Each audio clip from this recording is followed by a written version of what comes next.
প্রিয় ভাইয়েরা, আমি বলেছিলাম যে একদল খেয়ে গিয়েছে আর একদল খাওয়ার জন্য রেডি হয়ে আছে। তো কোনো দল এটা নিয়ে কোনো কথা বলল না। আপনারা এটাকে নিজের গায়ে যে মাখালেন, এটা ঠিক হয়নি।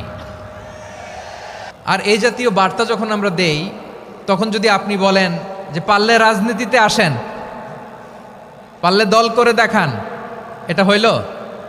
তো যশোরের প্রোগ্রামের এক ভিডিওর পেছনে আমাদের কিছু দিনী ভাইরা 6 বছর আগের এক অডিও ব্যাকগ্রাউন্ডে জুড়ে দিয়ে বিভ্রান্তি ছড়ানোর জন্য সোশ্যাল মিডিয়াতে ছড়িয়ে দিয়েছে।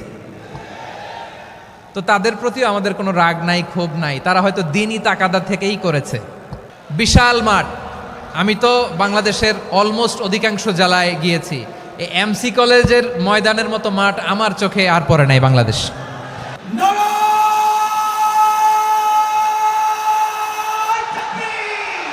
দাওয়াতের ময়দানে আছে মুমিন প্রাণে আল্লামা সাঈদীর উত্তরসূরি। আজ হারি আজ হারি আজ হারি মিজানুর রহমান আজ হারি। সিলেটের আলিয়া মাদ্রাসার যে ময়দান, সেখানে দীর্ঘ 33 বছর 34 বছর সরাসরি কোরআন থেকে তাফসির করে আপনাদেরকে শুনিয়েছেন এই ভূখণ্ডের তাফসির জগতের কিংবদন্তি শহীদ মরহুম আল্লামা দেলোয়ার হোসেন সাঈদী রাহিমাহুল্লাহ। আমরা আমাদের আল্লামার জন্য দোয়া করি, আল্লাহ তাআলা মরহুম আল্লামা দেলোয়ার হোসেন সাঈদী রাহিমাহুল্লাহর জীবনের সকল খেদমাগুলোকে আল্লাহ তাআলা কবুল করে নিক। ওনার কবরটাকে আল্লাহ তাআলা কোরআনের নূর দিয়ে মোনাওয়ার করে দিক। আমি আরও সৌভাগ্যবান যে আমি অত্যন্ত নগণ্য ক্ষুদ্র একজন কোরআনের ছাত্র হয়ে কোরআন থেকে যা বুঝেছি, এই কথাগুলো যখন দেশ থেকে দেশান্তরে যেখানেই যাই শোনাবার জন্য লক্ষ লক্ষ দিনী ভাইরা সেখানে উপস্থিত হয়, আলহামদুলিল্লাহ।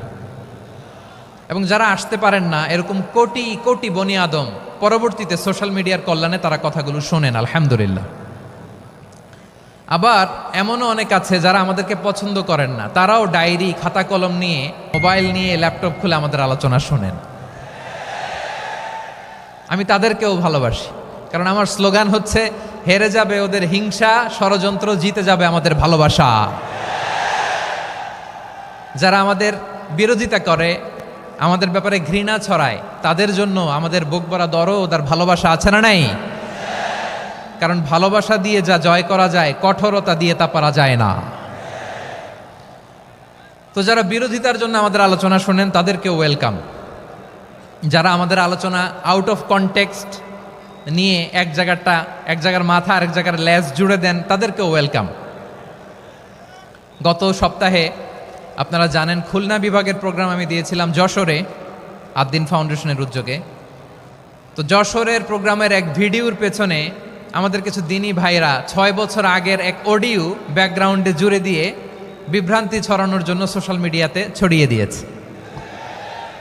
তো তাদের প্রতিও আমাদের কোনো রাগ নাই, ক্ষোভ নাই। তারা হয়তো দিনই তাকাদা থেকেই করেছে, কিন্তু তারা হয়তো বুঝতে পারে নাই এই যে রিসেন্ট আলোচনার ভিডিওর পেছনে 6 বছর আগের অডিও জুড়ে দেওয়া, এটাকে বাংলায় বলে প্রতারণা। কি বলে? প্রতারণা, ধোঁকাবাজি। এখনকার আলোচনার ভিডিও আর ব্যাকগ্রাউন্ডে এডিট করে লাগিয়েছে 6 বছর আগের অডিও। এটারে প্রতারণা বলে, ধোঁকাবাজি বলে। আর বিশ্বনবী বলেন, মান গশানা ফালাইসা মিন্না, the person who deceives us he is not among us. যে আমাদেরকে ধোঁকা দেয় সে আমাদের অন্তর্ভুক্ত নয়।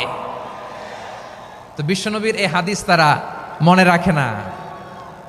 তো এই জন্য শুধু বিশ্বনবীর প্রতি সাল্লাল্লাহু আলাইহি ওয়াসাল্লামের প্রতি সেরেফ ভালোবাসা আপনাকে বাঁচাতে পারবে না যদি বিশ্বনবীর আদর্শ আপনি গ্রহণ না করেন।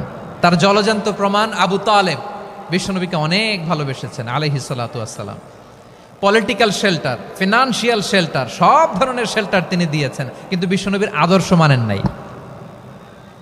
মুক্তি মিলবে? হ্যাঁ, আওয়াজ করে বলেন, আবু তালেবের কি মুক্তি মিলবে? তাহলে সেরেফ ভালোবাসা আপনাকে বাঁচাতে পারবে। ভালোবাসার পাশাপাশি বিশ্বনবীর আদর্শকে মেনে নেওয়ার দরকার আছে না নাই?